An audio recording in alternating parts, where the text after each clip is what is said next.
We are live.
What is going on, ladies and gentlemen? It's your boy, UnclefOOlio, and I'm back with another episode of the Kontroversy, ladies and gentlemen. As always, these episodes are sponsored by Nothing But Knicks. Make sure you like and subscribe to the channel. Also, hit the notification bell to be notified anytime we go live. Pre-game coverage, post-game coverage, Queens Court videos, NBA report videos, Knicks and Bruises, Kontroversy, Coach's Corner, Shoot Around. We have it all here on MBK, ladies and gentlemen. Make sure you hit that like and subscribe button. And please definitely hit that thumbs up and leave some comments in the chat. Let us know how we're doing.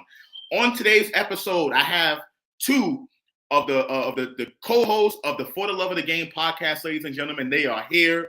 I have one person who was here with me 11 months ago debating some of the same stuff in regards to one particular player. But in today's episode, we're going to cover all the young players and talk about kind of a philosophical perspective as it comes to the New York Knicks, ladies and gentlemen. These guys are dope. These are my OGs. Far Rock stand up in the building. I got my man Worldwide L and HardWill in the building from For the Love of the Game podcast. Fellas, what's good? What's good, Josh? You know we got to do. You know we got to do that, Yes, baby. Sir. You know we got to put them up. Yes, sir. You know we got to put them up. What's good, bro? Thanks for having us. No problem, man. Always a pleasure. HardWill, what's good? HardWill muted already. He muted already. He already nervous. He in the ring. Oh, man. Nervous? Bro, you know. See, stop using my stuff on me already. Salute to the chat. Thanks for having us. Let's get it, bro. Let's get it. And listen, like I said, you know what I mean? Like, I respect these guys. I respect what they're doing on that channel. Make sure you go subscribe to For the Love of the Game podcast. I got the link in the description of this video. Definitely check these guys out. Dope. They always have going on their show. Different people from the chat tend to come on and discuss New York Knicks basketball. They also discuss other sports within the New York area, as well as some hip hop and some society stuff as well. So definitely check my OGs out. They're doing a good job over there at the conclusion of this video. Now, today, what we're going to talk about is we're going to talk about development, right? I know that's a really key word and a spark word around the Knicks fan base, development of the young players. The Knicks have not had a good track record the past 20 years as far as drafting and developing. Today, we're going to talk about this current regime and what they're doing with our young kids.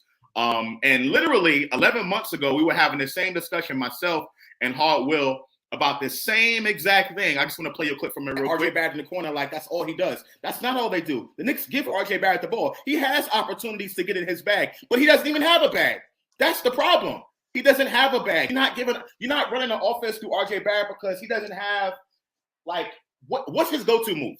And I'm glad you said that he don't have a bag. But will you allow him a chance to get a bag? Not the just critique. Give him a chance. How many years? No. You're missing the point. Last year, I got a perfect example for you. Last year, was you talking about RJ like this? Yes. The same way, averaging 17 points, and he contributed how he contributed to that team. RJ Barrett. That's it. I'm not going to let it go too far. You know what I'm saying? As a matter of fact, I can't even upload any more time in the video. But literally, we were talking about the same thing in regards to one RJ Barrett. We're probably going to get into him again. So I'm going to ask this question straight off the bat, right into it. Are the Knicks developing properly? I'll start off with Worldwide L, then HardWill can go right after. I'm going to give my answer, then I'm going to give you my reasons why.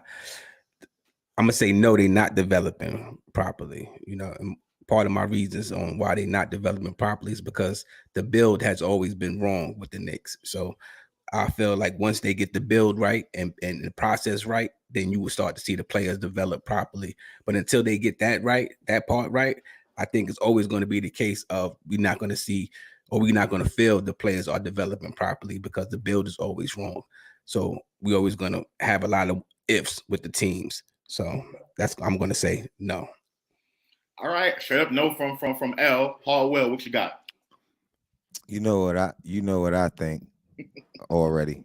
So basically, I'm gonna just put more into it, more context into why we feel that way, and I feel that way because and I always tell you this: in order for them to develop properly in this situation, the guys in front of them will have to really give them a good experience or to move the needle. I like to say that word. I'm gonna keep using it so people gonna know that even at watch, he been saying that, and it's just a fact. If I'm playing on your team and you putting these guys in front of me and they not even getting to the playoffs, then I'm gonna feel like I should be in that position. If we lose, it comes out what's really going on. Like when I brought up to you, Fournier's on the bench. The Knicks even realize that now that they wasn't developing having these guys there. That's why I made that point to you that you can't say that when I ask you why is Fournier on the bench and you say you don't know. And I'm telling you why, then you got to go with I'm saying more than what you know if you don't know. What? It's a fact. If I say why is Fournier on the bench, you said this on air. I said, Josh, why is Fournier on the bench? You said, I don't know. And I'm like, whoa, someone who covers the Knicks gonna say they don't know. So if I'm telling you something, you still don't want to believe it.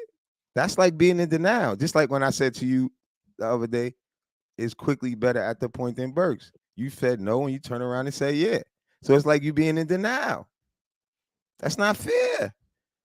It's not fair. It's just like when I put RJ on the milk carton.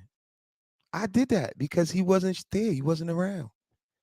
But you don't admit when you're not being real. So I'm putting it more in a context on why these guys ain't developing because it's coming out in real time. And we can speculate all we want. But when we start to really see things happen, we have to say, okay, now this is real now. There's not no more of us just saying maybe, what if, this is why this, blah, blah, blah. Now I feel like I was more right, honestly, because I'm seeing it now. He sat 19 million, bro. You said 19 million, Foolio? I would. And Al, I wanted to tell you, it's not like the same situation with the Jets because he was doing something to teach a lesson. This is to move this guy, Fournier. This is to go in another direction. You know what I'm saying, Al? This is totally different. This is that's to why get rid of. That's why I say the build is wrong. See, the process that the Knicks always go through is when you look at it, it's always fail because they never fully go through with the process. You know, it's always something along the line that stops it and have to restart the process all over. You know, they are lucky this time. This is the best position he has ever been in a franchise as long as I've been a Knicks fan with this and many we draft thankful. picks. That's why I'm patient. This many draft picks. You got a young core with Brunson. You know, you could stick RJ, Mitch, and you could start building around them guys. You could start building. You could bring in a star player, or you could try to go through the draft. But you have a players at least to start with that team. You know, so that's the only good thing about the team that we got now. But the build, it's just something about the build. And when I tell you about how we got to where we at right now with the team, with when Dolan couldn't land KD and Kyrie, what'd he do? He made Mills step down, right? He made Mills step down. Thank you, Al. And then here you go. They started something in the process, restarted. They changed their mind. Yes. L broke that down, Foolio. We're gonna pass it right to you because I know you got to take. But L broke that down recently. How they changed their mind. They was going the right way to develop and rebuild. And then he hired these guys because they were supposed to get a star. That's why they didn't treat these players in the right way, in my opinion, because they plan on moving them for a spider or whatever. It just how you gonna plan on doing something and going halfway? That's like going in a car dealer. You plan on copping. You're going to go in there being cheap and you got the money, but you really want it and you need it. Okay, Foolio, my bad. Okay, so let me just say, well, first of all, thank y'all for coming on. I really appreciate it. I know it's two of y'all today Appreciate versus you. me. Normally I do a one-on-one show. No, L is always fair, so don't do that to Of him. course, He fights on your side on our show. No. That means he already know he's taking the L. He's talking about we jumping him. L, he's saying we jumping him already. There he go again, L. I didn't even get a chance to finish what I was saying. The reason why I said that is because typically I do a one-on-one type of thing. I don't really go with two other guests at the same time. That's the reason why. It has nothing to do with the argument. I told Elbow in the background that I know El was kind of going to be neutral. I was trying to put him in the middle, but it didn't look right. He so was I was just hoping you was going to be neutral. See, it ain't about favoritism or side. It's about the point. Let me just El is a perfect mediator. Look, I ain't gonna cut you off. But listen, on our show, he already did. But I didn't get a chance to take my take. Hold on, look, real quick, please, like you do me on my show, real quick, HardWill, like you do, real quick. L goes against me on our show for you, and I go at him for that. So for him to do that, I was shocked just now. I'm like, oh, really? Right. But it's just a fact. But let me don't even try to say, oh, it's two of y'all. No, 2-on-1. I was just saying. Listen, this is what the reason why I brought that up is because it's an honor to have y'all on. Because typically I don't go in that format, but it's an honor. I have so much respect for you guys, bro. We love what y'all. I know, of course. I'm saying I have so much respect for y'all and what y'all got going on. You know what I'm saying? And the realness that y'all keep y'all show that I'm making an exception just to have y'all on the show. So that's the reason why I brought that up. Bro. I wasn't bringing it up as a cheap excuse. I know. Regardless, I'm still gonna win. Now listen, here's the deal. You kind of contradicted yourself already, HardWill, off the bat, because you said that the Knicks are going to move Fournier, right? They sat him because they were going to move Fournier, right? But then you said that they always were going to move Fournier, right? And then that same kind of thing, you kind of alluded to the Knicks always knowing that they were going to move Fournier. So how can you say that they didn't have a plan, that they didn't know what they were trying to do? Okay, that's did I say that? Did I say that? I'm saying you alluded to that. I never said. Don't say allude. I want to say it. I don't want to allude. Don't allude for me. No, you can't allude for me. All right, let me go. Okay, this is what I was trying to say. So I didn't answer that question. I don't know because again, I don't know what Tom Thibodeau was thinking specifically. But to me, what it looked like the Knicks are doing from a development perspective was, like I said, last offseason, the Knicks had 7 open roster spots they had to fill. 7, right? They had came off the 4th seed. Right, I don't believe that they were legitimately going for the 4th seed again. I said they were going to try to make the playoffs, but that's different than being a 4th seed. I think that's more of a fan thing, and the fans were so hyped. Oh, the Knicks are going to go back to the 4th seed again. We're going to get Evan Fournier. We're going to try to get past the first round. That was the fans. To me, I don't think the organization was thinking that way. I thought that they were bringing some of these veterans in to kind of take some of the bullets for these young players. Take some of the bullets. They knew they knew they weren't going to get back to the 4th seed. No one in the NBA did. Everyone in the NBA thought the Knicks were going to be, they were a nice story last year, but they didn't deserve to be in that 4th seed, right? They kind of overachieved, and I was one of the people that said they didn't overachieve. That's where I was wrong. Right, I properly admit when I'm wrong. So it's not like I never. You wrong right now. The Knicks had mad TV games. The Knicks had mad TV games. It's New York. It's New York. That's why they had mad TV games. They thought that's why. This is New York. It's a major media market. They draw. This is a media market of 30 million people between New York, New Jersey, Connecticut. That's 30 million. That's why the Knicks have TV games. So don't bring that point up like as if, oh, you're right. No, that's why they have TV games. Okay, so let me finish. No, I said more. What I was saying was. They brought in Fournier to be a shooter. The Knicks needed shooting in a very, very bad way, particularly after losing Reggie Bullock. That's the reason why they brought him in here, and he was able to deliver on that. Anything past that, you could talk about Fournier's contract, but honestly, $18 million sitting on the bench right now, they're going to move that contract. That's a contract filler. That's how I'm looking at it. My issue with Fournier's contract was the extra year. I had a problem with Fournier's contract being up at the end of next season as opposed to this when he first signed here. But I had no problem with the $18 million. They had the money to spend. Bullock was gone, right? They lost to him, and they brought everyone else back from that previous team. Taj Gibson, Derrick Rose, all these guys. But those veterans were there to kind of eat the bullets and help the young players develop to where they are now. Okay? Now, the question was, are the Knicks developing properly? I think that's still yet to be seen. It's not a definitive. To some of that? Hold on, I will let you go. Oh, man. I think I'm answering the question now. I think a lot of bad takes just now. All right, okay. I think that specifically when it comes to the Knicks developing or any team developing for that matter, there is no proper there is no universal way to develop. You look at any team. Every team has a different development process.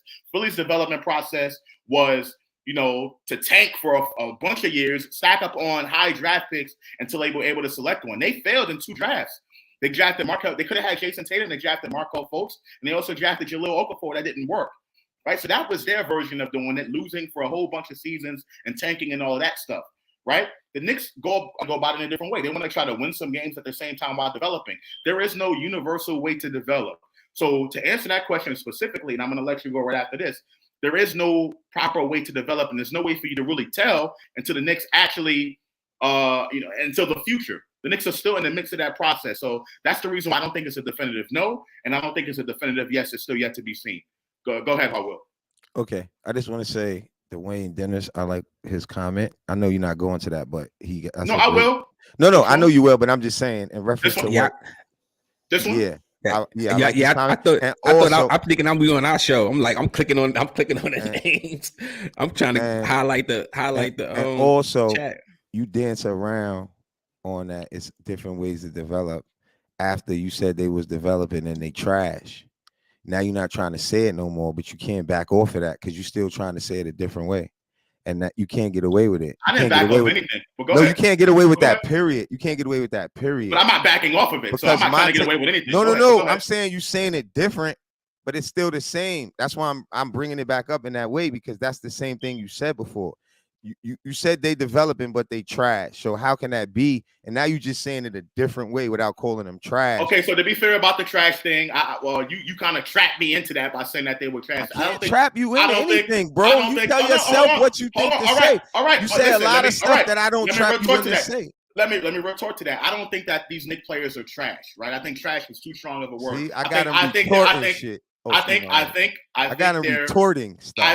I think they're still developing. Baby. I don't think they're trash. But when I say trash, when that kind of came out, I just thought that they're not as good as a lot of Knicks fans. Because you was talking to me, and I had you under pressure. It's like sparring. I knew what you meant. It's like sparring with. It's like sparring with a good boxer, and you know what I mean. You ain't as nice as me. You know what I'm saying? Right. Exactly. And you start saying the wrong things. You know what I'm saying?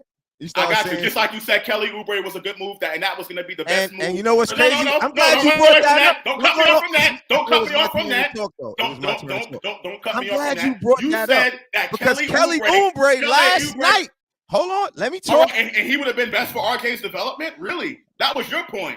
That Kelly Oubre was going to be best for RK's development. But go ahead. Josh, now when he goes at it with me, his advantage is yelling now. You notice that, right? He don't be calm and try to say, he just be yelling now. See, I got him yelling. He's retorting stuff. He even said he's retorting something he said. Retort. Whatever you say, you taking it back. You taking it back from the universe, y'all. You see what I make you do? I make you take stuff back. See, so be careful. He has no points. He has no takes, ladies and gentlemen. I have no takes. Now I have no takes. All right, go ahead. Okay, bring up the Kelly Oubre thing for a good reason, right? Mm-hmm. Kelly Oubre is still playing decent right now, and Fournier is on the bench. So the only reason I used him for example, because we needed defense, because you keep talking about all this scoring with Fournier, and we just contract, and that's why I say you wanted to talk. I'm trying to remember all the stuff you said that wasn't right in that take, and I'm shout out to the chat, D's World of Hoops. I'm gonna start having my pen right here, because if I really write down all the stuff you said in that take wrong, boy, you be barbecue chicken for real, because we scoring already. We need defense. Bullock was gone. We don't have defense. Kelly Oubre plays defense and he could score. So you got to understand the game. We were talking about last year, right? No, I'm talking about and he's still doing it right now. Fournier's on the bench right now. So listen. You said we. You talking about the team. You let me talk. Let me talk. I will clarify, but let me talk. Please. But get it right, though. Don't be saying that's not true. No. Let me talk, and I'm gonna clarify. If you have a question, just let me talk. Don't cut me off. Fournier's on the bench because he don't fit with the team. I've been said Kelly Oubre before I argued with you on last show. Mm-hmm. Long time ago, because I'm making sense out of what we need. Bullock was playing defense. We put offense for defense, and it's not in the developing realm to me. It's not in the direction of a development, because Fournier is not helping the guys next to him develop. He's been in Orlando all that time. He never got nowhere. So you got to bring players. Yeah, why you making faces like I'm talking Spanish? Fournier was in Orlando, right? Did he ever do anything over there? Who was there for him to develop? So there? We were talking about here development. you go making excuses for Fournier. We were talking now. about Hold on, development. let me I'm stick to asking my you the point and question. move. I Hold asked on, you a let me. question. That's No, not hold an on. excuse. I don't want to Go yell. ahead. Let me stick Go to my ahead. point and move. You put players like this on our team, and they're not good enough to do what the Knicks are trying to do, right? And you better off playing the guys you have. That's why they're doing that now. Now it's coming out in real time because Grimes and other NBA teams are doing it. It ain't just HardWill saying that. It's other NBA teams doing it. I like to say it that way because you try to make it like it's just all about what I think. I'm not saying me, my point. NBA teams are doing that, bro. Especially if you got these bumps. I brought it up to you last show. Burks and them is over there. They role players over there. And they got rookies playing in front of them. So that's a perfect example. You still don't understand it. I don't understand why. Okay, and you called the players trash, but you took it back. Okay, but that's so the reason why. okay. Hold on, last point. That's the reason why they look the way they look. Okay, the way that they chose didn't work. I got you. Okay. I got you. Hear what you're saying. All right, L, you have anything you want to add to that? I just want to add the fact that these players only look bad because the system is bad. Keep in mind, the system is bad. The whole build is bad. I've been saying so. The structure of how the team. But like I always say, it is early. See, I keep saying that it is early. So that's why I can say no one can sit there and say the rest of the way of how this team is going to look the rest of the way, right? We don't know. So all of a sudden now they win 2 games in a row, right? So they right back in the thick of things. You see how funny, you see how the East is. You see how we can't always predict what's going to happen. You know what's going to be the next outcome of the games and stuff like that. But I mean, okay. So the bill has to be hold better. If I say something, I'm gonna highlight some of the comments. I'll get to right the to comments. you. Yeah, I wanted to say something to the comments. Yeah, like, yo, the moves that was done before is important. Like come to for the love of the game with all this type of talk. I air all that type of stuff. I come to my show. I gotta chill over here. But come to my show with that. All right, HardWill. Salute to Ran Rock. You said they're not developing them right. Look what's going on with Cam. Okay. Salute D's World of Hoops. Good to see you in the chat, my man. Angel Rodriguez says, I think they might be getting better on defense like Obi, but on offense, I think they're not being developed. Okay. D said I'm crazy. Knicks 100 a game said the team is fine and has everything we need. Okay. Let's see. Sango Waldron says Grimes should be getting RJ minutes at some point. Else somewhere in this league, he will start and get the minutes get the play that he deserves. Okay. Salute to Sherwin. Okay. Yeah, Obi is out, Ja Rule. We're gonna talk about that. We're gonna cover Obi real quick. My bad, Josh. He just asked. Sorry. Nick Yak says, if I knew a player as a kid, I would not. If I knew S player as a kid, I would not root for him to. I don't know what he was trying to say there. He probably talking to. Salute to Nev the Disruptor. Appreciate you, Nev. Thanks for tuning in. Dwayne Dennis says, only on the Knicks, this team, Tibbs don't play their young draft picks until 2 years later. I disagree with that. Fundamentally disagree with that. Let's see what else we got going on here. I'll get one more. Oh, it reset itself. Silver Surfer, did he do anything on Orlando? Come on, look up Evan Fournier's numbers, man. Don't play with me. Look up his numbers. But the question was about the question was about development. But go ahead, what else? You know what a lot of stuff be when it's the nitpicking. You know, I always like to say the nitpicking. So every time fans, we always want to nitpick at every little thing. We always want to blow everything out of proportion. Exactly. You know, we always want to, myself included. So I'm no exception to the rule. But we tend to highlight a lot of things. So we tend to highlight the fact of, okay, Cam is out of the rotation. So we say, oh, well, look, he's not developing Cam. We don't know how, because a couple of weeks ago, Cam was in the rotation and another player was out and it was a 9-man rotation. So you see how things work. And it seems like things working in Cam favor anyway. So I will pump my brakes on the Cam whole thing because mighty funny that now Obi is out for a while. So now the hand is forced again to sort of give Cam some more minutes again.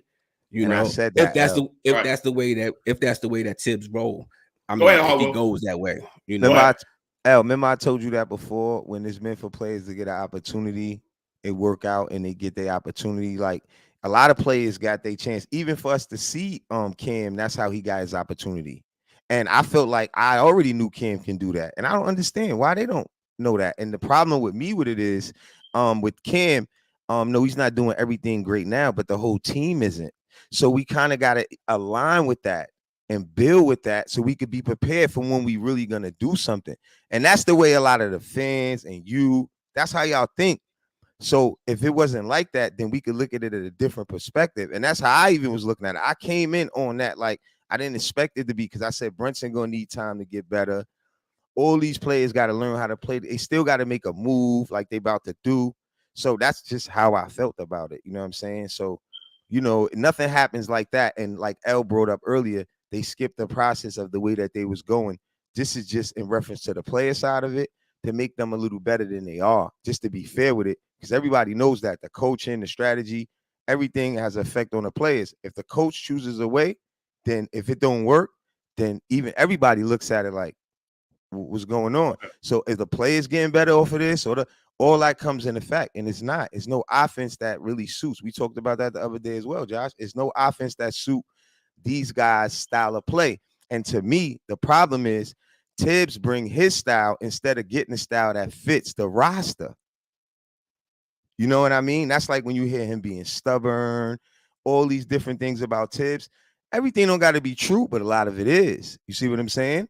So when you have a young generation of players and you trying to force them to learn something when you need to get more help to get an offense that fit what you have and to teach them how to play more together instead of an ISO if they not good creators, because creation off of reading direct or whatever, reading, create, whatever, right?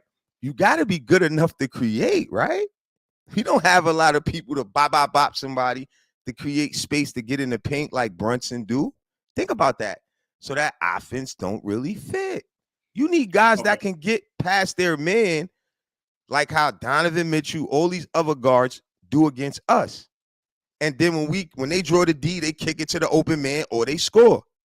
That's not Randall. Randall do it sometimes, and that's how I wanted to say about Randall as well. What Randall did last night, I want to give him credit for it. But forget about last night. I'm talking about no. I'm saying general. I just wanted to say that he would have to do that on a regular basis. That's the type of player we need on a regular basis for what the Knicks were trying to do. And Randall ain't gonna do that. And I said this today, talking to my boy Pop on the phone, like, yo, after the Knicks fans did Randall and all the stuff he been through, last night I would have had 50. And no disrespect to him, but he playing against all them bum set play. Trae Young wore them kicks. That's why I hope y'all heard my recap. Randall lift Knicks and Trae Young burned them effing kicks. You know what I'm saying? Randall should have had 50 on them. Okay. So because of what he went through, I'm just saying. That's I got you. Part of my point. All right. So here's where I would agree. And respect to Randall on that game, regardless we won. I don't want to take away from that. That was just my point on what he been through. I don't want to make it seem like I ain't giving him credit because people think that. Great game from Randall. He lifted Knicks. If you hear my recap and for the love of the game shorts, I said Randall lift Knicks. Trae Young burn them kicks. For New York, baby. We gotta put a 1 minute time limit on HardWill. How about that? Let's see if he's that good. If he's that good, because he makes some good points, but we gotta see if he's gonna be able to do it. Are you gonna do 1 minute? Then I will really cook you. I will cook you even worse. Let's do it now. Let's start it now. Let's start it right now. I always try to do the 1 2 minute take. I try to do the 1 2 minute takes all the time. On my show, he talks for 40 minutes. And bring me on his show and want to give me a 1 minute rule. Yes, you just had a whole monologue. You just had a whole soliloquy right there. Don't make me play that show. So back to business. So listen, HardWill, this is where I agree with you and L. In regards to the coaching system, and this is why I think Tibbs is not the right coach for this current team right now. This is why, and this is why I agree with you. The issue that we have is that when one thing is not going right, like L said, when one thing is not going right, fans tend to go to hyperbole and they say everything is right or everything is not going right. I still think the Knicks did some really good things in the first couple of years of these young players, right? And Tibbs did some good things for the first couple of years. Some things, not all the things. Like the current thing like you're talking about right now, which I agree with you. I think the Knicks do need to be running more of a system where players are moving without the basketball. He did a little bit. Let me finish. Let me finish. Let me finish. This is why I agree with you. My bad. You know what I'm saying? This is where I agree that, is not the right coach because he runs a lot of isolation basketball. This is where Randall comes into play and all of that. Now, right, and that's part of it where I agree with you. But the part that I disagree with you is the fact that look at what other teams are doing and everything. You're not providing full context into why the Knicks went about it the way that they did. Right, last offseason, like I said, the Knicks. How they say it? Huh? What? Last offseason, so you cut me off again. I didn't cut you off one time. Yo, I didn't cut you off one time. Bro. I didn't cut you off one time. Yes, one time. I let you. No, you did. You cut me off 3 times. I let you go. I let you go the whole entire time. Respect. I'm you just cut me off. My bad. Okay, I said I'm gonna show mad respect. Okay. See, I'm waiting my turn, Josh. You know, right. I'm just a good old body, so what I was citizen saying was, over here. you keep saying, like, look at these other teams. Other teams do it and all of that. The Knicks were not in that position last year when they bring in all of those veterans. They were not. And there's a different position from a front office and a roster construction standpoint. It's not the same. Detroit had 11 young kids under contract, right? Adding Alec Burks to, like, they already was in tune with what they're doing because they had 11 contracts, young kids under contract. The Knicks were not. The Knicks had 7 roster spots they had to fill. Now, if you want to say, well, they should have used those 7 roster spots on other young kids, then you could probably have a point. I didn't say that. No, I didn't say. Can I tell you what? Can I tell you though? You're not listening, HardWill. You're not listening. Yeah. You quit the cut me up, but you're not listening. The Knicks last year, when they filled in all those spots or whatever, right? They said they wanted to run it back. Just because they decided they wanted to run it back does not mean they were trying to do something substantial last year and make a leap into contention in the Eastern Conference. That's not what they were trying to do. Like Derrick Rose's contract, which is the reason why they're going to trade him right now. The whole reason they brought Derrick Rose in was to be a filler and to be a spot on the roster so they can eventually move him. Same with Evan Fournier. They to me, my whole thing is, and I'm looking at what the Knicks are doing based on, because they don't talk to us, and I have a big problem with that, as y'all know. I thought the Knicks were going to bring in some of these veterans like Burks and Noel to eventually move them, and that's exactly what they did. And now you see that the players are starting to get time, the young players are starting to get time, and that they're developing, right? And it may not be at the pace that you wanted to go in, or it may not be the way you envision a developing team because you look at a Detroit or you look at Orlando, but you can't say that they have not developed at all. When I'm watching Immanuel Quickley in front of our eyes become a really good defender when he couldn't play defense worth shit the first year he was in the NBA. Same with Obi, who's now knocking down 3 points. First 2 years he's in the NBA. And I'm looking at Obi Toppin, who's now rebounding a little bit more, right? He's now rebounding. He's now hitting the 3-point shot, right? I'm looking at him. RJ, even though RJ is still limited in some of the stuff he can do, he's improved in other areas, right? It's just that just because none of these kids turned out to be what's the kid from Orlando? The kid that they just drafted. Just because none of them are going to be him and the generational talent, we say that they're not developing. So I said all that to say this. You can't look at the other teams and say that the Knicks should be doing what the other teams are doing when the Knicks are not in a position from a financial standpoint, nor a roster construction standpoint to do what they're doing. Like if the Knicks had 11 kids and then they brought in a bunch of veterans, traded away some of the kids, then I'd agree with you. But the Knicks had to sign those players.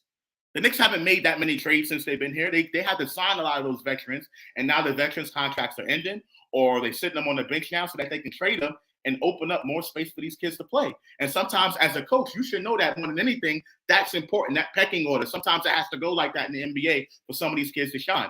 I say give it more time, and then we can be able to see and evaluate, right? And you might be right in 2 years, HardWill. You just very well might be right. But I'm saying this is a process that needs to still happen. It's still ongoing. And that I think we should give that time for it to kind of finish out and not look at wins and losses to determine development. You cannot look at when you can win and you can develop and win. You can develop and lose. You can develop and be mediocre. There's multiple ways to do it. Golden State was winning. They're still developing their young players, right? They have a great player. Philadelphia, perennial Eastern Conference contender. They have Tyrese Maxey, like you mentioned. They have a great player, generational type player. Detroit, who you are lobbying for right now, they don't have any of that. But you using them, you champion them as the kings of development in Orlando. So there's multiple ways to do it, and that's been my point the whole entire time. L, what you got? I do agree with the Detroit take. I don't see look at them how they develop it and say that they develop, because I don't see good habits being formed. I see good players, but I don't see a good coach or good them having an identity. But when I look at Indiana and I look at Orlando, I see something. I see the teams play harder than Detroit. Detroit to get lucky and they'll beat the Golden State. All bad teams to get lucky on any given night. They games all the time though. I watch all around the NBA just like you do. Nah, I'm talking about to say like people like what El just said. You can't go off because you hear Indiana's winning.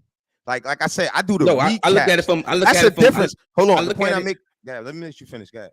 I look at it from a standpoint of just watching them. Even though when they come play us, I watch them when they come play us. That's my sample. That's my size of what I'm looking at, how the team plays.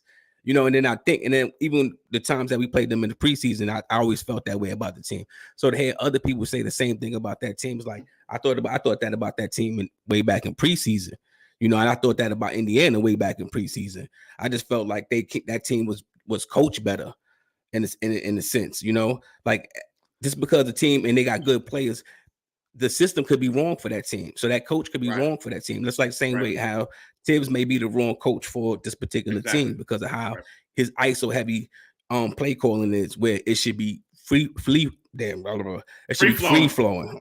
Thank you, Josh. Thank you, Josh. Let me get some of these comments in because I do want to kind of on HardWill. I'm going to start off with you with this next question. Let me just get some of these comments in, and then you can continue and then answer the next question I have. Knicks 100 a game says you're just too blind to see it because you're so desperate for a so-called star. But I mean, that's exactly what we're talking about. Like you got the Philadelphias and the Golden States with generational talent, and they're still able to develop their players. You can win. And I think one of HardWill's points that he was saying, you know, this past couple of weeks is that you have a guy like that has a bag that can be able to get other people involved based on his gameplay. So I think having a star is important. It's one of the reasons why I wanted Donovan Mitchell. Paris Douglas says Randall gets paid to keep his head. Silver Surfer says Randall's not a threat at the rim on offense or defense. That's why they need Cam. We're going to talk about Cam. We're going to definitely talk about Cam. Donovan Hutchinson says love pulling up to the smoke. Salute. Gavin from Duval County, my man. I ain't talked to you or hear from you in a minute. You know what I'm saying? What's good? Sherwin said Grimes is taking 5 shots a game. Cam is taking less than 7. They both should be taking twice as many shots. I think Cam and Grimes should be starting. That's my opinion. JRU says, bro, I totally agree, Josh, but now Tibbs is forced to play young because he doesn't have a choice, and that's what's saving his job. Give Bryant. I think that was always the plan, though, to get rid of some of these older guys. I think that was the plan. Just because they got them doesn't necessarily mean it was a mistake. Hold on. I'm gonna get to you. HardWill. I mean, they signed them to 2-year deals. I mean, based on their contracts, you can tell they're not keeping them. But Josh, you need a veteran who can guide the youth. I agree. That's why they got some of these players in here to take the bullets. And last comment I'm going to say to Nick Yak, he says McGraw will force a Quickley trade. I said that last year, and I'm sure Quickley's not getting the second contract here unless team friendly. Now, the next question I want to get to, and HardWill, I'm going to start with you, is the question that I have is moving forward, what should the Knicks do?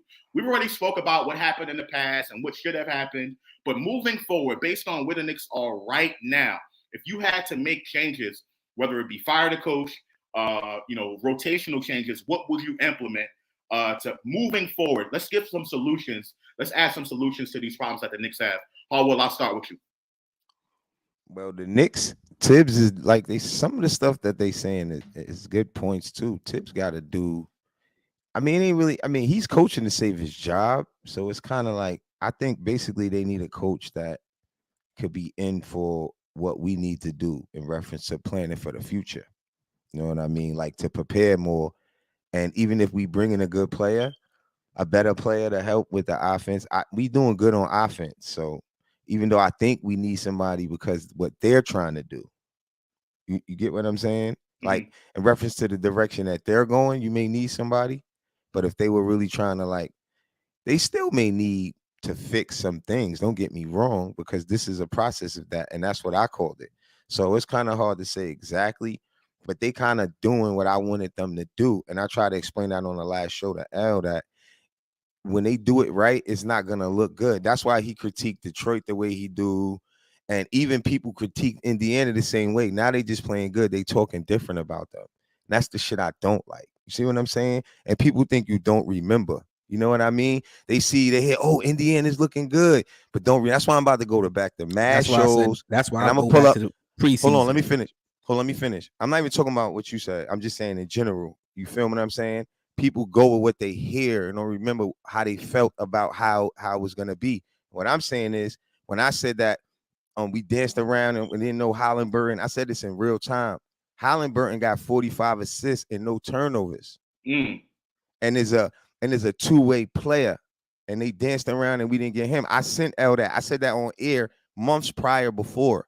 You talking about in the draft or trade? Which one you talking about? Or both? Both. Okay. Both. Okay. Okay, I got both you. because these are the breakdowns of need to be good. Because think about it, it's hidden agendas and plans on what they already want to do with the Brunson situation. Because you can't get Brunson and Halliburton. Right. You see what I'm saying? That means they did know about him. They probably didn't want to speak for them like that, but they probably just didn't want him, and they chose Brunson. Maybe the family ties. I don't know. Right. Allegedly, right. I'm going to say that on your show. At That's the same fair. time, that's a lot of stuff that I looked at, and that's just one example on how. And my point in saying that is because I always look at plays that's going to come in the league and make teams better, because that's what we need. You see what I'm trying to say?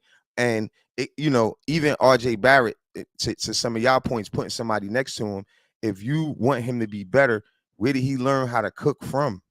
If you know and follow his game, he looked decent in college, right? But he do the same thing. So you got to look at it. And that's what I talk about developing is when a player is next to somebody, like when I use Poole, for example, next to Curry, he can learn quick because he see what he's doing. Now he's a Curry earlier than Curry even was Curry.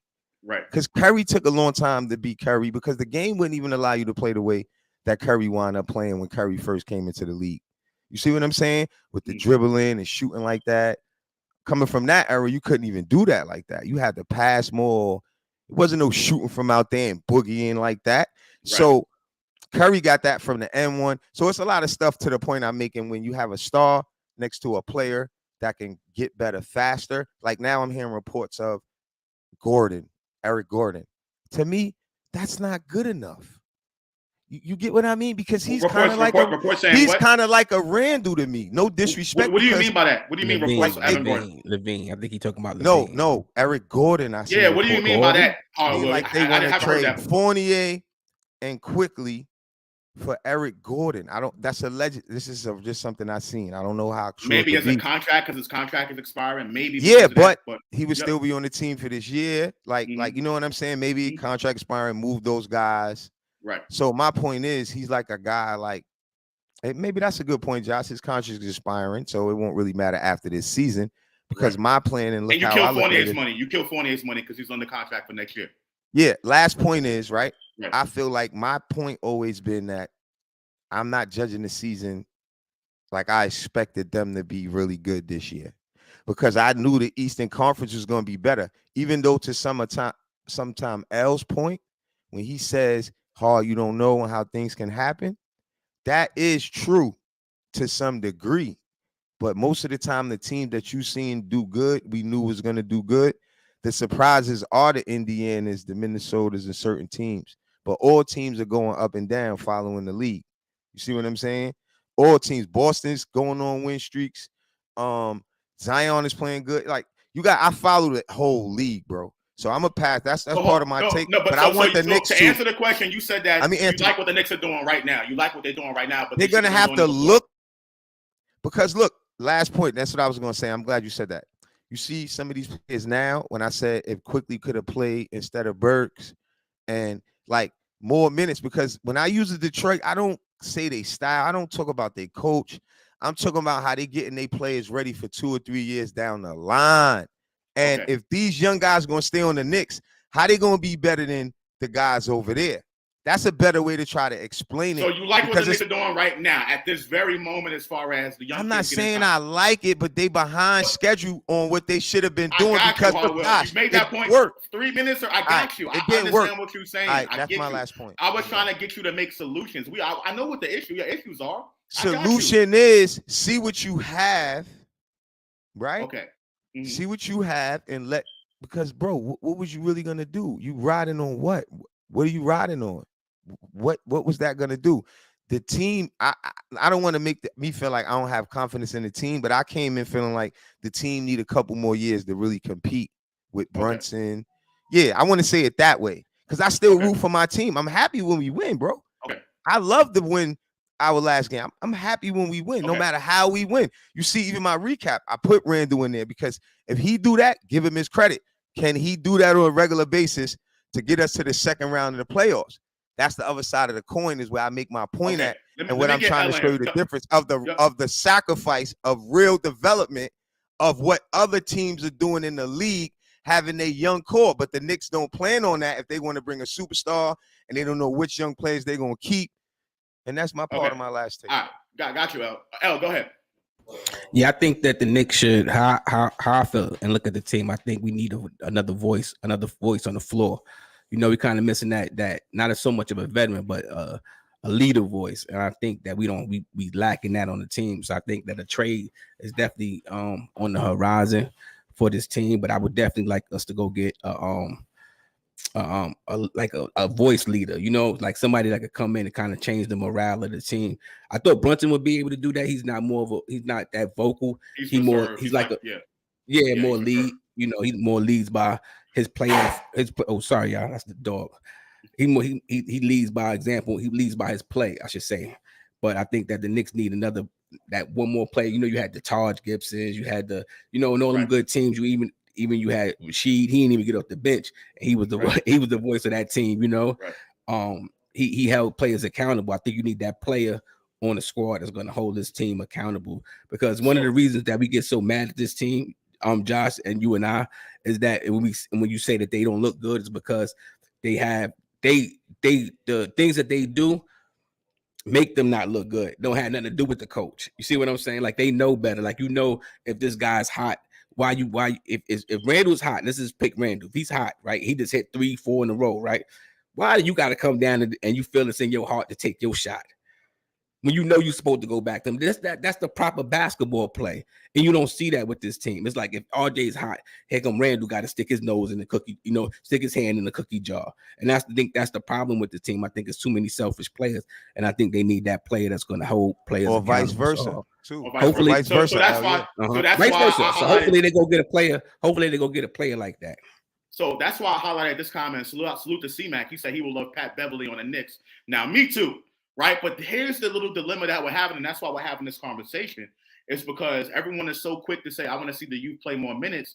You bring in a player like Pat Beverly, who I think this team would, I think he changes the dynamic of this locker room. He makes them tough. Like, I'm tired. For me personally, I'm going to just keep it real for myself. I'm tired of seeing Obi and IQ slap, laughing. Like, I'm tired of that. The Knicks need to punk somebody in the face. Let's get back to that. That's what they're missing, right? And that's why I would appreciate a Pat Beverly trade. But the other question on the other side of the coin becomes, at what expense to the minutes and the development of the young players, HardWill? That's where I come from, and that's how I look at it, because there's always going to be the other side of that equation. Particularly if the Knicks aren't winning, it's like, well, why you bring Pat Beverly in here for? So that's what I'm saying, and that's why I have. But he would make more sense. But he would make more sense. I agree with that. But that's why I have the take that I have. And leadership. But that's why all that matters. Got my back. But that's why I have the take that I have, because then if he comes in here and the Knicks aren't winning, the question is going to become, you brought Pat Beverly in here for nothing. You sacrificed the minutes of Miles McBride, who could have been giving you the same thing, right? But he didn't bring the other intangibles that Pat Beverly brought to the locker room. But other people will argue, if the Knicks, particularly if they aren't winning, because like I told you on your show, I speak fluent Knicks fan. I know how Knicks fans get. In the beginning, when we got Evan Fournier, it's going to help. They're going to hit threes. And by the way, a point that I think we all missing this whole thing. 2 years ago and last year, the Knicks were horrible offensively. They were a horrible offensive team for the last 3 years before this year. So bringing in Evan Fournier to help a team that was already established on defense was looked at as a plus, right? Because the Knicks needed to knock down shots and increase their offensive output. It didn't work, but that's why all the fans were happy that we got Evan Fournier at the time. Now everyone's mad about the move, right? Because now Evan Fournier is on the bench. But this is the kind of similar situation I see if the Knicks were to get someone like a Pat Beverly and it doesn't work out, the team's not winning, then it's like it was a waste of time. And I don't believe that it's necessarily a waste of time if you're basically holding the fort and giving some of these kids a little bit more time to kind of grow and learn experience from veterans before they actually get their time. So that's the reason why I have to hold the fort on Pat Beverly, because it might be the same thing next year. Pat Beverly's not playing well, or the team is not playing well. Then it's like, well, what was the point of bringing him in the first place? You don't have to go get a Pat Beverly. I'm just saying you go get a. It's an example. A Pat Beverly. I got 1 point on that. If you want to use it for an example, that's an example. I just feel like the team just need another. They need another voice on the floor that's going to hold players, like, that's going to hold players accountable, like that's not afraid to get in Randall. And it could be somebody on the same age as him. Yeah. It could be somebody 24, 25, a player out there, because teams have players. I know I sure enough see them when they play against the Knicks. Yeah. That's why I I name said one. 20 Name somebody else. I'm not putting you on the spot, but name somebody, like someone that you think will be a good example. Pat Beverly, okay, he's older, but give me like a younger player. What's my man? See, he out right now, but like the dude down in Charlotte who out right now. What's the dude name? Bridges? Yeah, Bridges. I like Bridges. I like him. Bridges is like a all-star caliber kind of type of player. I'm thinking, but he played a little bit. He played with that. He played with that nasty. You're right. That nasty. You're right, but that's different than someone like a Pat Beverly. That's a small move. You know what I mean? You can get on the cheap. See, you know what I mean? That's what I'm saying. Like, so what kind of player are we talking about? Yeah, 24 years old, young, but also has to be cheap and a role player. But go ahead, HardWill. I'm sorry. Why Pat Bev is a player that would be mentioned is because it's about what you bring. See, when you see young players giving you those points, then those veteran players got to give you more than those points. You know what I'm saying? And that's what good veterans do. Like how I mentioned CJ McCullough and certain players that plugged into certain teams. They're not taking the shine. They lifting guys, making them better. That's what you should do if you got 5 more years than and I'm not saying calling nobody out, you know what I'm saying? But we don't really have a lot of that on our team. I'm seeing more of it, a little bit of it now, but it's still like it's to a point now where it looked like it didn't translate. It didn't resonate to those guys that, like, you know what I mean? Like where it's like RJ's body language with Randall, it don't always look good to me now. And people say they can't play together and all of that type of stuff. And it's because like I said, it's that point of, what's in front of you or what's beside you. And you even got these young guys, or you go with the Fournier, you brought in Kimba, Randall, Taj Gibson, Burks. You look at all those minutes, and what did you do? You can't say they didn't try to duplicate what they did, but I broke this down to you on last show. What's the difference, though, really? That you play a different seed if you only win one game in the playoffs? You get what I'm saying? That you don't play the number 1 seed from being the 8th seed. I'm just saying, from where you make the 6th seed from falling down 2 slots, you get what I'm saying? From a different opponent, and you still win one game in the playoffs. So my point is, to me, you don't just change your course because of that. You still go with what your whole building is. That's how Memphis did it. And I know we don't have those type of players, but at least we would know what we have, and then we would have a direction. You know what I mean? Like, when you're not planning to do something, like y'all could talk about Detroit and these teams, they're not in their mind like they're gonna make it to the first and second round of the playoffs like we are. Can you agree with that? I agree. The way that our team go about it shows it. And now when you see guys sit on a bench, you got a super chat, Josh. It looks like they change. It looks like they change in they course, and that's why I call that out. Mm-hmm. So let me ask you a question, HardWill, and it's a quick response. I'm gonna get to some of the chat and hit the super chat and get to the last question. But do you think it would have been better for the Knicks if they would have said, okay, or not even mention the playoffs and Leon Rose's bullshit little thing with Mike Breen or whoever he did it with? You think that would have been better, or in his statement or whatever, by not even mentioning the playoffs?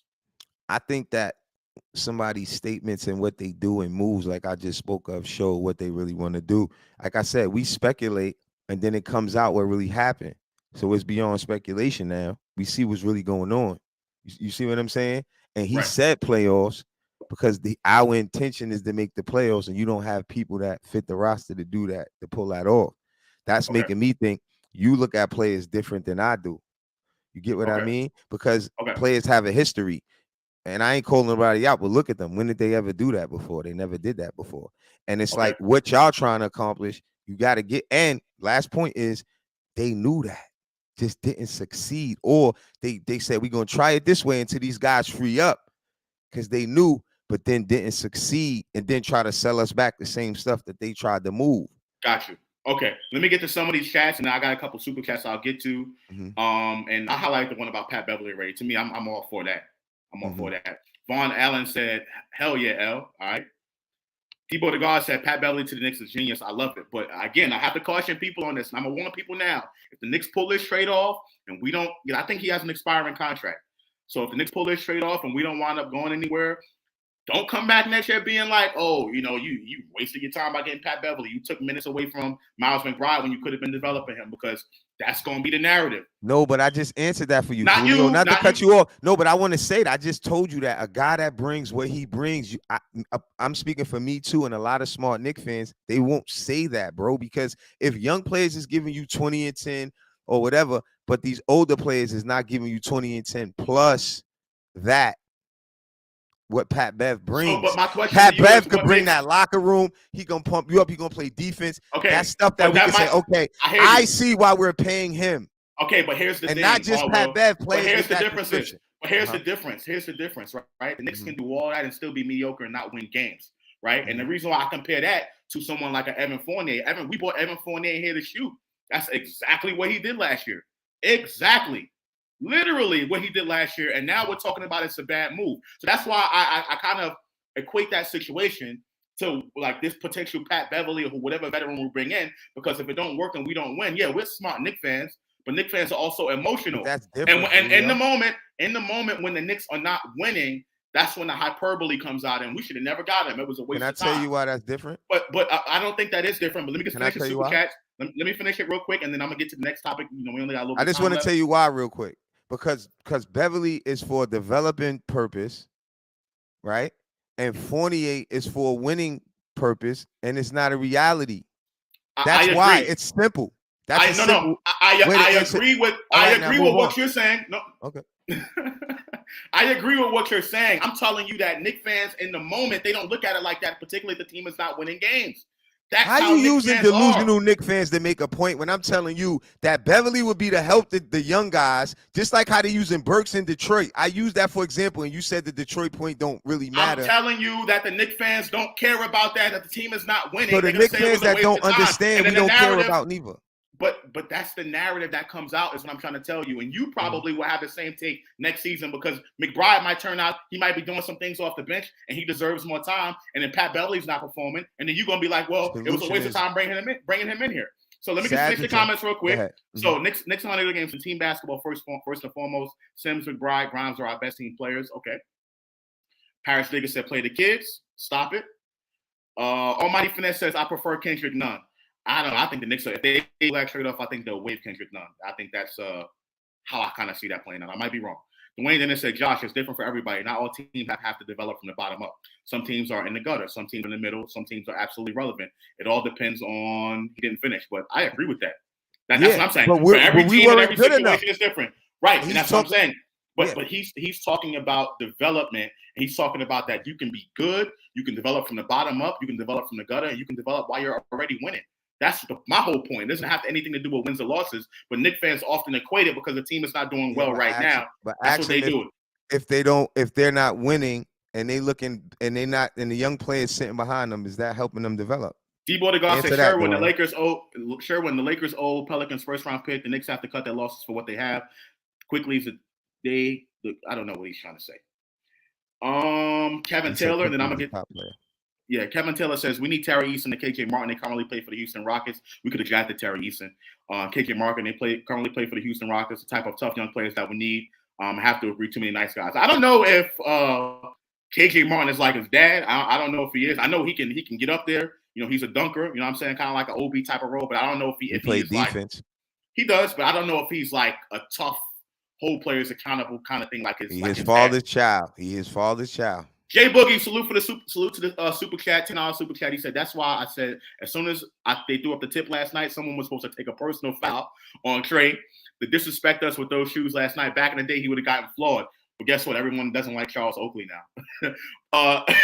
Thank you for the super chat, Jay Boogie. And let me get to the other one real quick. Salute to Nev the Disruptor. Thank you for the $5 super chat. He says, Worldwide L, what you mentioned is all coaching. The players are running Coach Tibbs system, and I agree with that, and that's why I agree with your point to an extent. Thanks for the super chat, Nev. My first super appreciate chat. That. Appreciate that. Let me just get to this last question real quick. We don't have a lot of time. I didn't know if he was talking about. I didn't know if he was mentioning when we were talking about the ISO heavy offense that they run. I think that's what he was talking about. Yeah, okay. I think that's what he was talking about. I'm gonna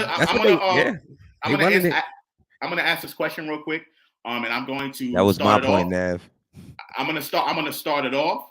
And then I'm going to go to L, and then I'm going to have HardWill finish it out with this particular question. So now we're talking about IQ Cam Reddish, Obi. I mean, not Obi. I don't know if Obi's being floated out there, but IQ, Cam Reddish, Evan Fournier, Derrick Rose being floated in trades, right? Kind of similar to the last question. What kind of trades do you see happening? How do you see the Knicks potentially moving some of these guys if they decide to do it? And what do you think about, specifically Cam Reddish? What do you think about that? I know that's like real heavy topic going around the Knicks community right now. What do you think about that? To me, I thought it was inevitable that Cam Reddish was going to get traded at the beginning of the season. First of all, his contract, if we talk about his contract, and I'm going to bring up these guys' contracts on the screen so everyone can kind of see what the Knicks have going on. Let me get rid of that comment real quick. Hide that. But this is what the Knicks salary cap situation looks like for this year, 22-23. This is what they have going on, right? They have pretty much a lot of contracts that are going to be, a lot of money coming back next season, right? Cam Reddish has a qualifying offer, right, that they can offer to him so he can stay next season or he becomes a restricted free agent, or they can, he cannot accept the qualifying offer and become unrestricted, right? So that's Cam Reddish's situation. Obi, he's going to be under contract. The Knicks are going to pick him up, I'm sure. Quickly, same thing. Quentin Grimes, same thing, right? The rest of these guys at the bottom of the bench, they're not coming back. So really, what the Knicks have right now in their roster is pretty much what they have, with the exception of Derrick Rose. That's a team option right there for him, right? So they can get rid of his money. Evan Fournier is $18 million next season as well. To me, I think they always were going to move Cam Reddish. I don't think they ever saw a legitimate spot as far as the future for Cam Reddish. I know a lot of fans were hoping that, but I think the Knicks actually saw that. And the point that a lot of people make when it comes to Cam Reddish is, well, we gave up a first-round pick for him. No, not that simple. We gave up a protected first-round pick that we already acquired in the trade, right, for Cam Reddish, plus Kevin Knox, who wasn't already playing. The Knicks took a chance on Cam Reddish. The injuries didn't help his situation out at first. I know he's playing better right now, but I still think they're not sold on him yet being a part of the long-term plans. And that's why I think that they're eventually going to move him at some point to try to see what they can get back for him, because he's not guaranteed to come back next year. Derrick Rose, same thing. I think Derrick Rose is gone. If they don't trade him, they're just going to let his money go. Fournier is a contract they definitely need to move. But we cannot have that contract coming back next season, $18 million not being in rotation. So they're definitely going to try to move him. I look at all of that money as being contract fillers right now. You can say it's on the bench, $18 million plus 14, that's 32 on the bench right now, but that's all contract last year, bro. Contract fillers, but that's exactly what it was. Saying that. Brooks that's like traded. Making an excuse. But I was right. Brooks got traded. Noel got traded. Right. Because they got traded. Can I ask you a question though? All right. That's why. But let me get to L, and then you can close it out. L, go ahead. What do you think about that? So you want me to forget what I wanted to ask him? In order for us to move Fournier, we're gonna have to attach an IQ, a Cam, even the Obi or somebody else if you could plan on moving him. Because that 18 million, and I'm with you, Josh. I don't want that 18 million sitting on the bench. I'd rather that 18 million at least go to another player with higher skill level, or to be spread out amongst a couple of players that fill in good decent role players. So if trading IQ to have to attach to make this team better, sometimes it's going to be some sacrifice. I said that in this preseason. One thing about this team, you're going to have to sacrifice. Everyone is going to have to sacrifice. So it might be some sacrificial lambs out there, Unfortunately, it's going to be some of our favorite players, including some of mine, Right. Go ahead. You might see some players go that you didn't think that was going to go. So okay, go ahead.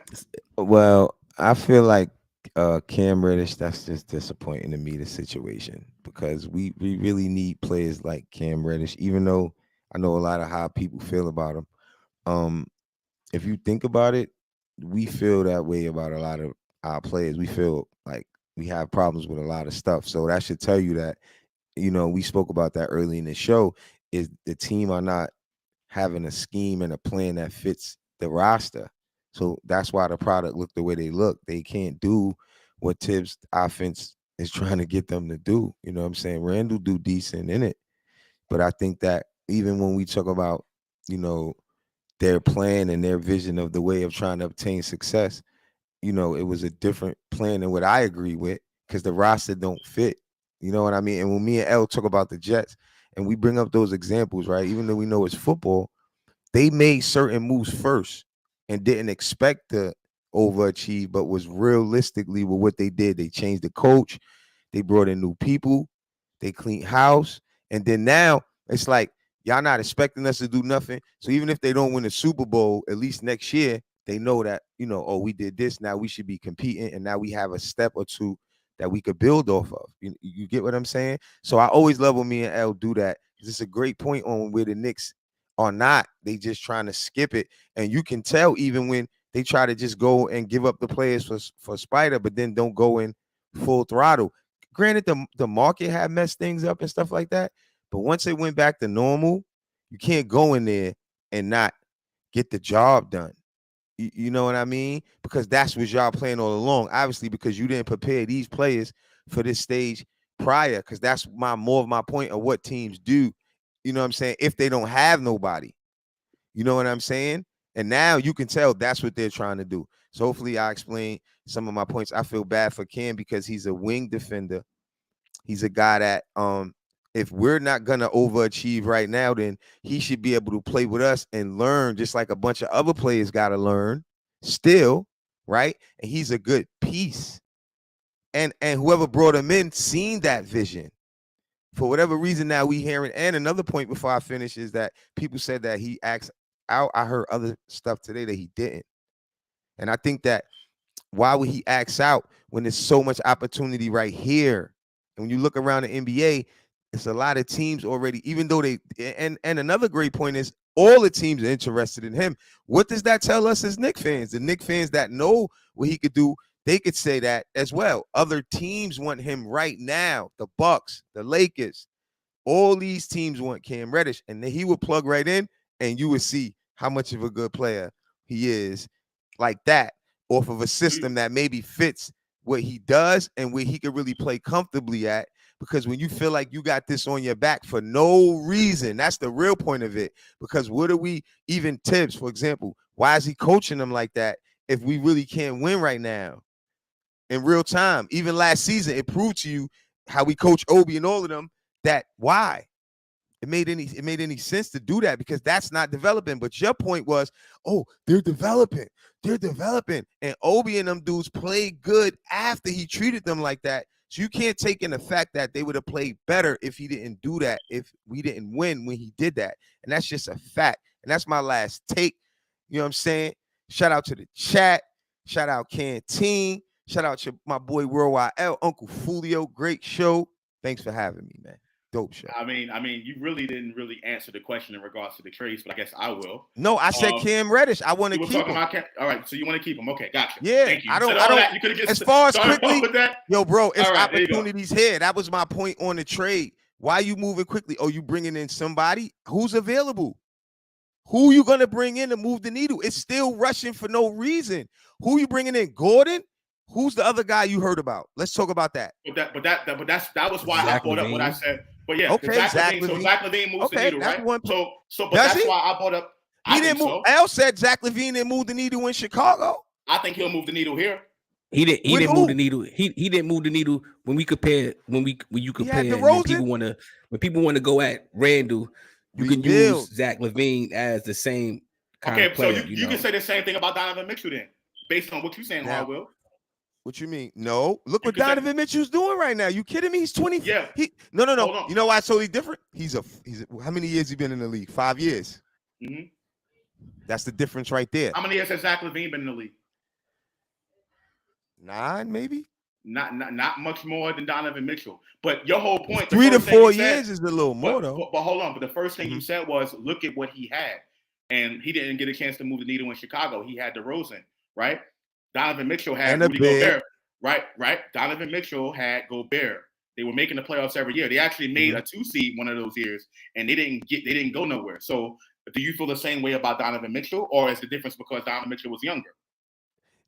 That is the difference. I'm glad you said that because I gave him his point. You see what I'm saying? No. I was going to say that anyway, but I'm glad you say that because that's the point of it for him to do that. Remember, ironically, Burks got hurt, and I said to L all the time, a player get hurt and a player get an opportunity, and Donovan Mitchell slid right in and has been an all-star ever since. You get what I'm trying to say? So coming in as a young player to do that, that's a future. That's a bright. Now, because Utah wanted to go for Wembanyama or whatever they wanted to do, that's their business. You see what I'm saying? Even though they made some 25, They made some good decisions for Donovan and Goldberg. I can't knock them. Marketing, they didn't want our players. Marketing looks good. Sexton's going to be an okay player. They got some decent players for what they wanted to get. If you look at what they're doing, they just won yesterday. Zach LaVine is 27, right?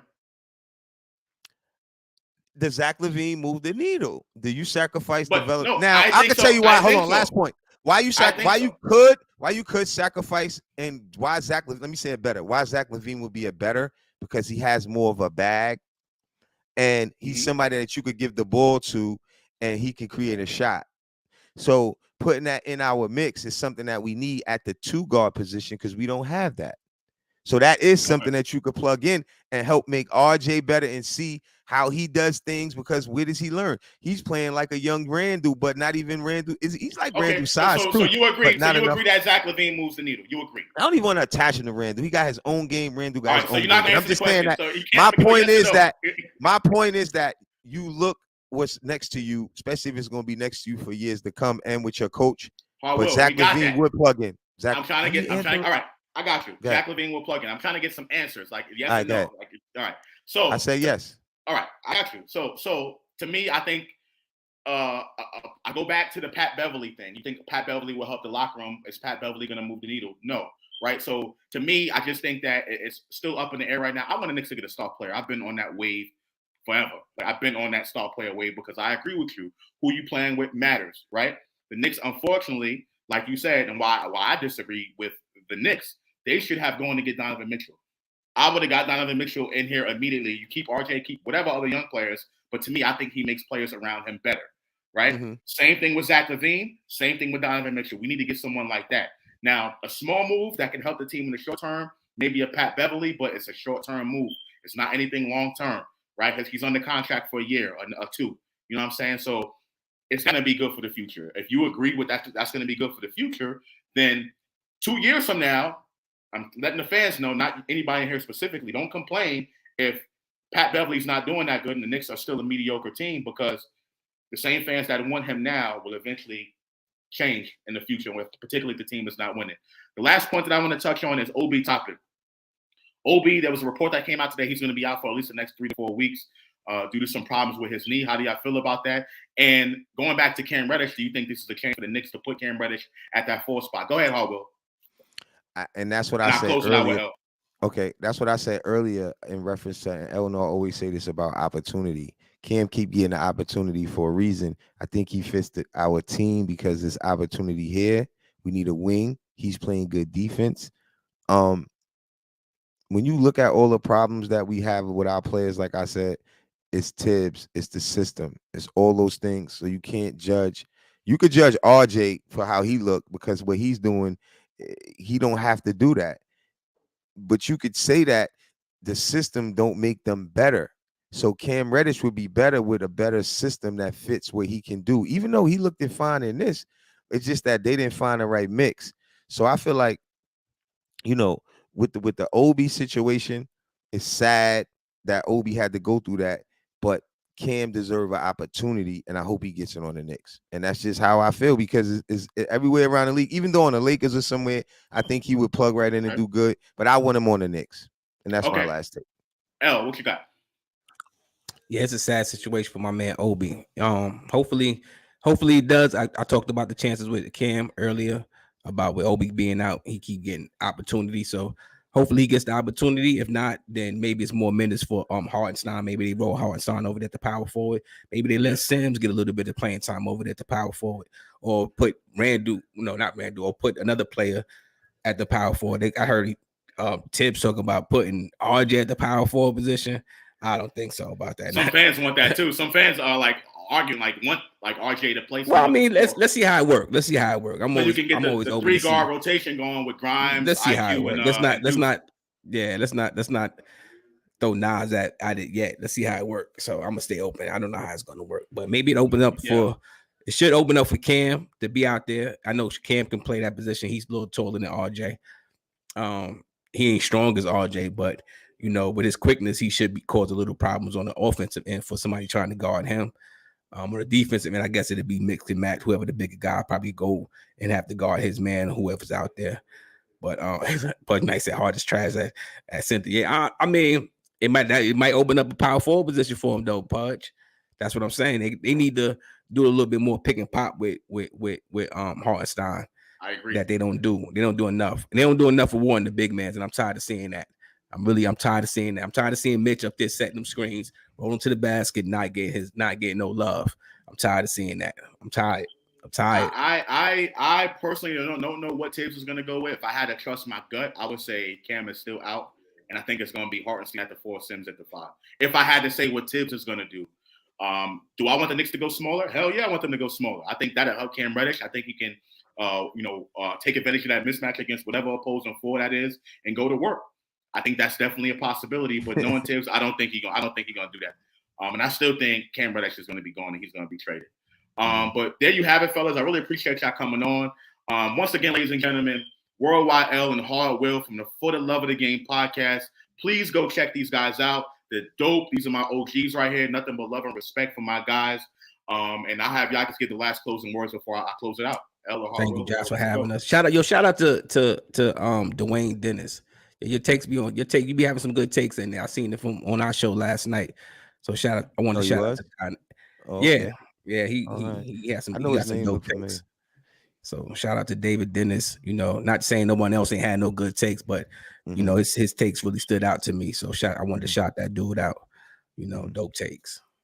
And listen, just listen. Just because me and HardWill go back at it, that's my OG right there. You know what I'm saying? Yeah. We do this all the time on Kontroversy, on For the Love of the Game. It don't even matter. You know what I'm saying? We do this all the time. That's my OG. Look, yeah. Josh, Josh come on the show, y'all, I tell you like this. When Josh come on the show, gives me a break. When y'all see Josh on the show, I'm like this. I sit back and I don't say nothing. I just sit back and I just listen. That's what I love about these guys. I just sit back and I enjoy the entertainment, and I know when me and HardWill go at it because it's so passionate that other people sit back and you see the popcorns in the chat start going up, because you see real passion. And I think that's why I like Josh. Everybody. That's why I like Josh, because he ain't no chump. You know what I'm saying? Even if if you wrong sometime, because then even me, we could be good, but we ain't always gonna be right. So what I was saying was why y'all guys is good, because we go back and forth and it's still the same love, because like I said, me and El grew up in the projects and we used to do this about rappers or basketball players and it is what it is. No hard feelings. Nobody going to stop liking you because we don't agree on a sports take. You know what I'm saying? So that's why I like to have fun with it, because there's no disrespect here at all. It's just so much fun. And then using your mind, your knowledge of the game. I may be a little bit better because I played the game, and I was breaking this down earlier. When you nice and ball, you kind of see things different than some guys that really wasn't on that level, because you just the angles and how you break things down, everything. Even when you go to the press conference and you tell them what you was doing is part of the skills of I'm just saying, bro. So my point is, y'all dope, and I love sparring with y'all, bro, because y'all don't take it personal. And then I love y'all, man. I love Foolio show. Shout out to MBK. Shout out to Sim. Sim, I'm gonna hit you up. We got to get this league going. Shout out Sim. Sim, I made it on the show. Tournament going. I finally made it on nothing but Knicks. I finally made it. Mama, I made it. He made it. Oh, shout out to the Queen. I think she on vacation still. Shout out to the Queen. Dope Hopefully vacation. she get back safe. Shout out to everybody on the network. Yo, thanks for having me, Josh. Dope show, bro. Can't wait to see you back on For the Love of the Game, man. And make sure y'all subscribe if y'all not already. Yeah, look at the link of this in the bio. You see, I have a link to the bio to For the Love of the Game podcast. Also, the Twitters of both HardWill and L. In there if you want to hit them up about anything or takes or whatever. Just make sure you go like and subscribe to For the Love of the Game podcast. But that does it for me, ladies and gentlemen. Once again, thank you for tuning in. Thank you for everybody that threw a super chat. And let's go. The Knicks will be in Charlotte tomorrow, which is where I'm at right now. I will be at the game myself, Jay Boogie, and Uncle Freezy. We will be there with some others. We're going to be there right behind the Nick bench. So if you see us, say what up to the TV. We ain't going to be able to see y'all. I'm going to have my shades on. You know what I'm saying? And, hopefully the Knicks are able to pull that one out tomorrow. Real quick, L, you think the Knicks pull it out tomorrow? What's the score going to be? Yeah. I don't like to do the scores, Josh, but yeah, I think the Knicks will win. I think the Knicks will win. I don't know what they got going on, but they cooking right now. They got a chance to take advantage of what's in front of them. Take advantage of what's in front of them, then you revisit and do whatever you got to do moving forward. But to handle these games that you got in front of you right now, these easy games, win them games. I HardWill, think what we you got? I think we got a good momentum right now. We won 2 straight, and I think it's because like I seen Randall talk after the game. And he said the defense. If we could keep them play good defense, we'll be all right. I agree with that. Focus on defense. If you bring somebody in, make sure they're gonna play defense. Don't let these guys go that's actually young getting better on defense unless you feel like you ain't gonna sign them and you just want to move contracts like Josh said, then fine. But we need to play defense. If we play defense, we'll beat Charlotte. Straight up. Absolutely. Let's beat Charlotte. Play some D, box out, put Sims in there because Sims is gonna protect that rim too. You know what I'm saying? And keep building your players. Best pick and roll big on the team, my defensive big on the team, in my opinion, Jericho Sims. But there you have it, ladies and gentlemen. Thank you for tuning in to the Controversy. I'll see you on the next episode. And I'm going, ladies and gentlemen. Peace out.